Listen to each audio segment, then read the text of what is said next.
there and welcome to this new video. On va parler aujourd'hui de niveau. Est-ce que tu connais ton niveau? Est-ce que tu sais si ton niveau en oral et en écrit est le même A1, A2, B1, B2, C1, C2? Tout cela, ça va être une série de 6 vidéos qui vont arriver sur la chaîne Bilingue pour t'aider à définir ton niveau, comprendre ton niveau et surtout réussir à passer au niveau supérieur. Mais avant que l'on voit tout ça, like, comment, subscribe, tu vas pouvoir aimer cette vidéo, tu vas pouvoir la liker et surtout me mettre un petit commentaire. Donc abonne-toi, like, comment, subscribe pour ne rien louper des prochaines vidéos qui vont être mises à jour. Alors, le premier niveau que j'aimerais te donner, c'est le niveau A1. Si tu es nouveau sur cette chaîne YouTube et nouveau au niveau d'anglais, sache qu'il y a un cadre européen de référence pour les langues, le CECRL. Ce cadre européen de référence pour les langues te permet de te donner un niveau, d'évaluer ton niveau et de repérer ton niveau dans une langue quelle qu'elle soit. Ça veut dire quoi? Les descriptifs que tu vas voir, que je vais te donner pour être bon en anglais, en espagnol, en allemand, et ça te permet de voir dans quelle case est-ce que tu tombes dans ton anglais. Et le niveau le plus bas, on va dire, alors personne n'est nul, mais le niveau le plus bas, c'est donc le niveau A1. Ce niveau A1 correspond au niveau élémentaire ou au niveau débutant, d'accord? Donc c'est vraiment le niveau d'entrée. Quand tu as atteint ce niveau, tu peux comprendre et utiliser des expressions familières et quotidiennes. Donc tu les comprends quand on te le dit, donc tu vois, ton écoute et ton oral, ton expression orale te permettent d'utiliser des expressions familières, quotidiennes et des phrases simples, très très simples. Tu peux dire ton âge, tu peux dire I see, I love, tu restes vraiment très simple. Tu restes dans ton cercle d'influence directe, donc tu te présentes toi-même, tu présentes aussi les autres. Alors sans trop de complexité, tu peux pas dire il est cadre PDG supérieur, tu peux pas dire elle est à la retraite au chômage encore, mais tu peux dire c'est un garçon, il a 20 ans, c'est une fille, elle a 17 ans, il est grand, il est petit, tout ça tu peux le dire. Quand tu es dans une conversation, il faut absolument que tu te souviennes que tu as un niveau A1 quand tu comprends, quand le locuteur parle lentement. Tu n'es pas dans une situation de vie réelle dans le niveau 1. Tu es vraiment dans une situation où he speaks slowly for you. C'est vraiment cette idée que tu n'es pas dans une situation de vie réelle et quotidienne. Je vais t'amener une lumière derrière, peut-être ça fera mieux. Ouais, ça fait mieux là, tu vois, un petit peu mieux ma tête, là, ma barbe, je me suis pas rasé depuis longtemps. Donc tu vois que le niveau 1, c'est le niveau de base.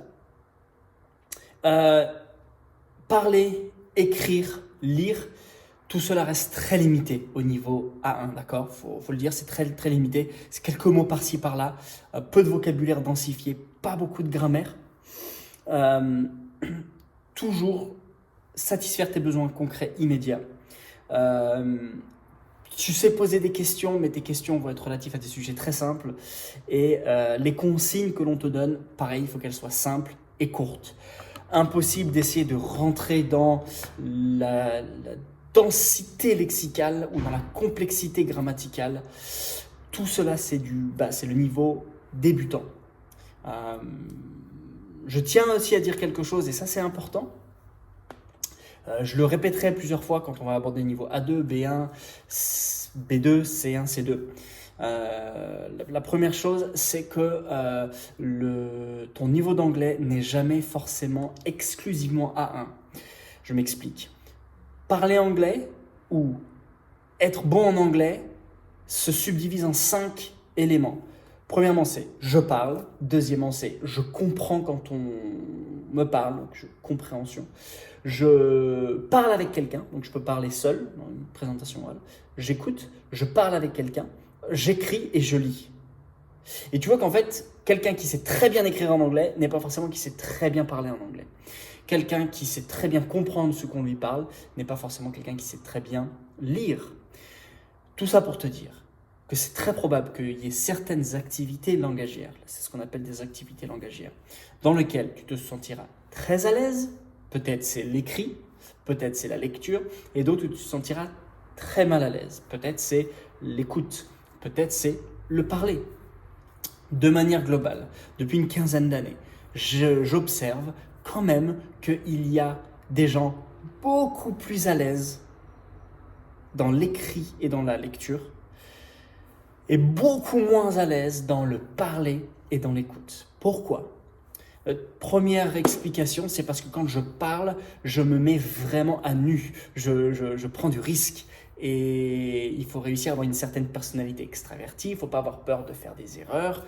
Le parler en général est plus difficile. Donc le niveau du parler est en général plus bas, donc peut-être A2, A1, alors que le reste du niveau est B1, peut-être B2. Normalement, pour valider un niveau, il faut que tu aies 3 activités langagières dans la même case. Exemple, je parle seul, je parle avec quelqu'un et j'écris. Tout ça, c'est B1. En général, mon niveau tourne autour de B1, quelles que soient les autres activités langagières où elles sont. Pour cette première vidéo, tu dois te souvenir que le niveau 1 est un niveau débutant. Il y a des erreurs systématiques, il y a des petits mots, c'est très simple, les interactions ne sont pas du tout naturelles. Et si tu es dans ce niveau-là, eh ben c'est très bien. Faut pas y rester, mais il faut savoir identifier. Okay ? Je te retrouve la semaine prochaine pour le niveau A2. J'espère que ça t'aide. Laisse-moi un commentaire si tu as des questions. I'll speak to you soon. Bye bye.